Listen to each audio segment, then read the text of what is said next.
Hi guys. നമ്മൾ ഈ അനാവശ്യമായിട്ട് ആലോചിച്ച് കൂടുന്ന കാര്യം എന്താണെന്ന് പറയും. അവർ ആക്ച്വലി ഇന്ന് നേരിടുന്ന പ്രശ്നമല്ല 5 കൊല്ലം മുമ്പ് കഴിഞ്ഞത്, അല്ലെങ്കിൽ കഴിഞ്ഞ ദിവസം കഴിഞ്ഞത്, അല്ലെങ്കിൽ പാസ്റ്റിൽ സംഭവിച്ചു പോയ തെറ്റുകളെയൊക്കെ ഓർത്താണ് പലരും ടെൻഷൻ അടിക്കുന്നത്. ആക്ച്വലി അത് കഴിഞ്ഞു.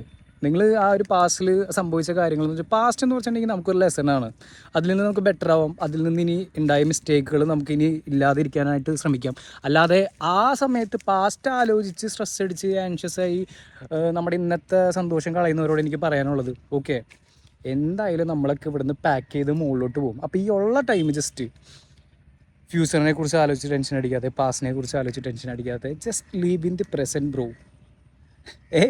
എൻ്റെ എല്ലാ സഹോദരികളോടും എനിക്ക് പറയാനുള്ളത് അതാണ്. കാരണം നിങ്ങൾ ഇന്ന് ജീവിക്കുക, നാളെ ഉണ്ടോയെന്ന് നമുക്കറിയില്ല, നാളെ ജീവിച്ചിരിക്കുന്നത് നമുക്കറിയുള്ളൂ. സോ ഇന്നത്തെ ദിവസം നിങ്ങൾ ജീവിക്കുക, ഇന്നത്തെ ഓരോ മൊമെൻറ്റും നിങ്ങൾ ആസ്വദിക്കാൻ ശ്രമിക്കുക. ബാക്കിയൊക്കെ വരട്ടെ, വരുമ്പോൾ നമുക്ക് വരണോടത്ത് വെച്ച് നോക്കാം, അത്രേ ഉള്ളൂ. അല്ലാതെ നമ്മൾ ഈ കഴിഞ്ഞു പോയതും ഇനി വരാൻ പോകുന്നതിനെക്കുറിച്ച് ആലോചിച്ച് ചോദിക്കാത്തൊരു കാര്യത്തെപ്പറ്റി ആലോചിച്ച് ടെൻഷൻ അടിക്കുന്നു. അതുപോലെ ക്ലാസ്സിൽ കഴിഞ്ഞു പോയ കാര്യത്തെ ആലോചിച്ച് ടെൻഷൻ അടിക്കുന്നു. എന്ത് കാര്യം, കഴിഞ്ഞു, ഇനി വരാനുള്ളതല്ല, വരട്ടെ. നിങ്ങൾ പ്രസൻ്റ്ലി ജീവിക്കുക. പ്രസൻ്റിൽ നിങ്ങൾ ഇന്നത്തെ ചെറിയ ചെറിയ സന്തോഷങ്ങൾ കണ്ടെത്താൻ ശ്രമിക്കുക. ഓക്കെ, അത്രേ ഉള്ളൂ. ഉണ്ടായി സാധനമൊക്കെ ഉണ്ടോ എന്താണെന്ന് എനിക്കറിയില്ല, പക്ഷെ എന്നാലും വെറുതെ ചെറിയ ചെറിയ കാര്യങ്ങൾ സന്തോഷം കണ്ടെത്താൻ ശ്രമിക്കുക. ഓക്കെ, അങ്ങനെ ഒന്ന് റീതിങ്ക് ചെയ്ത് ചിന്തിച്ച് നോക്ക്.